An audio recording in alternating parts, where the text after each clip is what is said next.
Hello, fellow lovers of the liminal and the weird, and welcome to another video by Liminal Spaces. I've talked a lot recently about the strange themes that emerge as I read for this channel. And I don't know if it's just because I'm actively looking for it, but it seems that there are tropes that come up a lot as I read. About a year ago in March when I was reading for this channel, everything I read had some kind of dog in it. Well, recently, the trope that I've noticed the most, which is really wild, is two-headed humans, which I know is a strange trope, but it's been in many of the books and stories that I have read recently. So I just wanted to talk about the 3 books I've read recently that really dive into this trope at places. And I know there are other books in science fiction and fantasy that have this trope that I haven't read. So feel free in the comments to go down and list the ones that you know of that I missed. This is such what would seem like a simple trope, a trope to throw in that we even see in fantasy. I think Monty Python in the Holy Grail makes a joke about a two-headed knight that fights with itself. And so it's a trope that I think we've seen throughout history. And it's one that we're always like, oh, wild, a two-headed person. But when you really start to think about it, it reveals kind of a terrifying truth as to how weird it would be to have 2 brains trying to drive one vessel. And the book that I think showed that to me the most was The Hole in the Zero by M.K. Joseph. Not a really well-known book, but there is a section in this book where 2 men find themselves stranded on this alien planet. And they each have kind of a different way that they take to surviving on this planet. And they don't separate, they're staying together.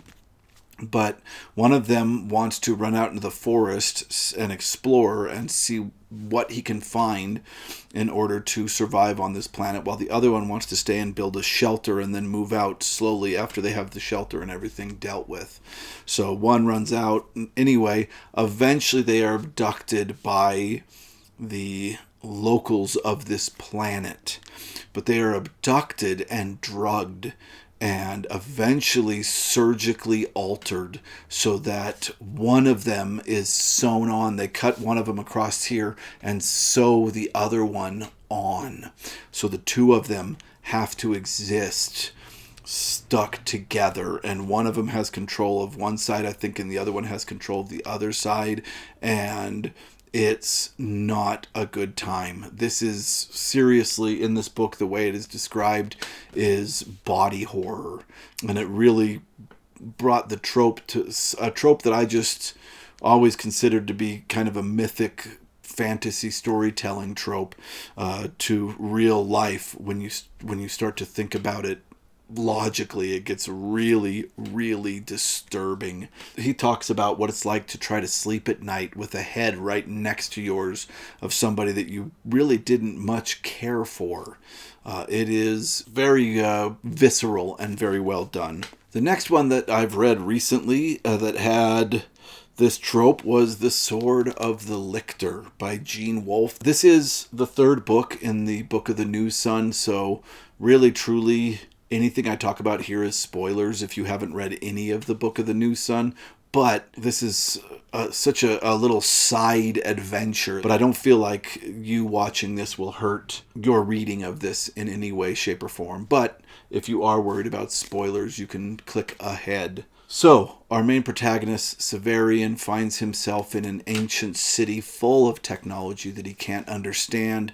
He can't open any of the buildings, but eventually he finds this room where there is a desiccated corpse lying on this surgical table, and this corpse has 2 heads, and it looks like they've been joined surgically.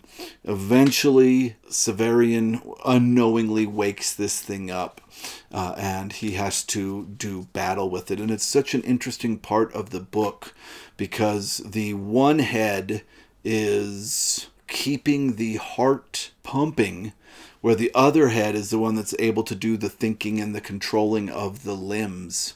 So one head is the consciousness, and the other head is keeping the body running, which is a really interesting idea and not a way that I had thought about this trope in the past. So he has to fight this thing, and during this fight, he is losing. And it's obvious. The guy's toying with him. He's never going to be able to win this fight. It's ridiculous that he's even trying. But he uses his understanding of how kind of the biology of this creature works in order to defeat it and win the fight. And he does a really smart thing. So he knows of a punch. And this made me laugh so hard because this was written in the 80s.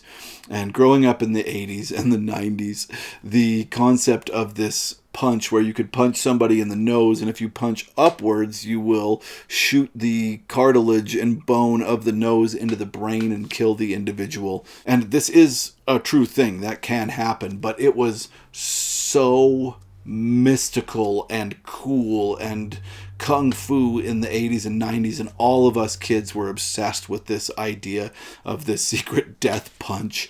So there was kind of a strange respect and awe of all of this when I was growing up, and it fit perfectly when I read this book from the 80s that Severian realizes that this is really the only chance he has, but he knows that this two-headed titan is way faster than he is, so he knows he's not going to be able to do this. But then he comes up with the brilliant idea and he executes it. What he does is he hits the other head, the head that just kind of exists there, doesn't speak, doesn't think, just exists there. Well, it might think.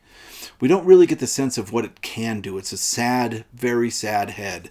But he goes for this second head, knowing that this head controls the body's blood circulation, knowing that if he tried to attack the head that is the consciousness of this being, that it will be able to block because it's that quick. And when he does this punch, the head that is the consciousness does indeed block his face, but Severian goes for the other head, and that is how Severian defeats this Titan.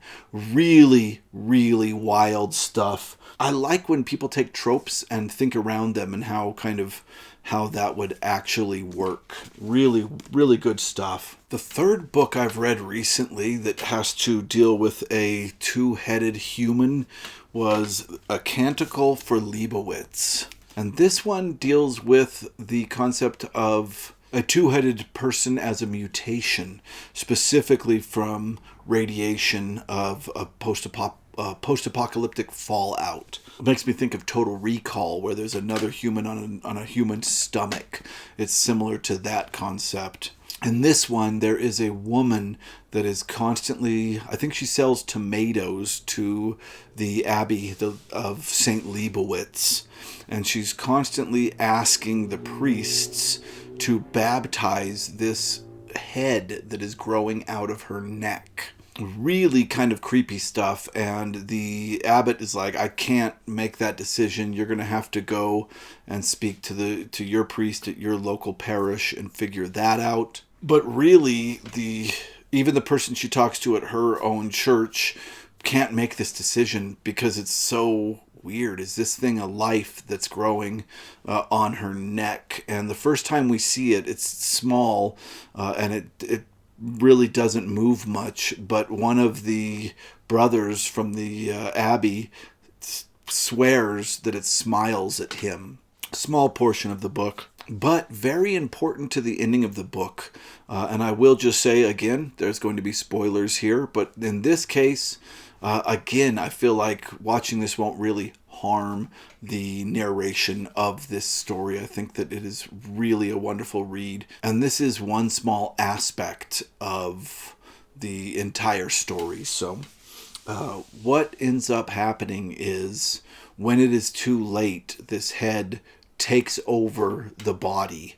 So this woman becomes a a two-headed person for a while, and then the one head passes away and the younger head takes over the body and becomes a metaphor for Immaculate Conception. And the abbot of St. Leibowitz Abbey realizes that this is kind of the future. This being that is born without original sin is the future of humanity. Really wild way to look at the concept of Immaculate Conception, and Miller does an incredible job breaking it down in this text. So there are the three things that I've read recently that include two-headed people. I am going to mention a book that I haven't read, and that is Robert Heinlein's Orphans of the Sky. I know that that has a crew member of the ship that has two heads. And I had a book that was published by Dell in 1951 called Universe that was a part of Orphans in the Sky, which you can see the cover of here. I sent that to Grammaticus Books because he would appreciate it much more than I did. But I did want to bring it up because we see here an artistic rendition of the crew member here that is a two-headed person. And the cover of this was drawn by Robert Stanley. All right, that is all I have for today. If you can think of other examples of this, please let me know in the comments. Have a wonderful day, and we'll see you next time.